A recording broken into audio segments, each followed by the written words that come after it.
Hello అండి, నమస్తే. నేను మీకు చూపిస్తుంది స్టార్ ఫ్రూట్ అండి. ఇది తెచ్చి దాదాపు ఒక 4 ఇయర్స్ అవుతుందండి. అయితే దీనిలో గ్రోత్ అయితే లేదండి చెట్లో. మేము తెచ్చినప్పుడు ఇప్పుడు మీకు చూపించే ప్లేస్లో ఒక యాపిల్ బేరను, ఒక జామ చెట్టు వేసామండి. అవి బాగా పెరిగి బాగా కాయలు కాసినాయి.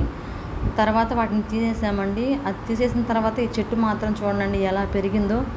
ఎప్పుడైతే అవి బలమంతా దీనికి వచ్చేసిందో బాగా అయితే మాత్రం పూత అయితే చూడండి, చెట్టు నిండా పూత అయితే వచ్చేసిందండి. అసలు ఎంత బాగుందంటే నిజంగా ఇలాంటి ఫ్లవర్స్ కూడా ఉంటాయా అనిపించింది. కలరు చాలా బాగున్నాయండి. ఆ చెట్టు మీద గ్రీన్ కలరు, ఇవి పింక్ కలర్ మీద చాలా బాగా అనిపించింది. చెట్టు అంతా కలర్ఫుల్గా ఉందండి, పింక్ అను గ్రీన్ తోటి. ఏ కొమ్మ పట్టుకున్నా సరే మనకి పూత అయితే మాత్రం పై వరకు అయితే ఉందండి. పక్షి గూడు పెట్టింది అక్కడ. అసలు చూడండి, కలర్ చూడండి ఎంత బాగుంది చూడండి. అసలు రియల్గా అయితే చాలా బాగుందండి ఫ్లవరింగ్ అయితే మాత్రం. అయితే ఎక్కువ పూస్తనే కానీ క్రాప్ అయితే అంత రావట్లేదండి.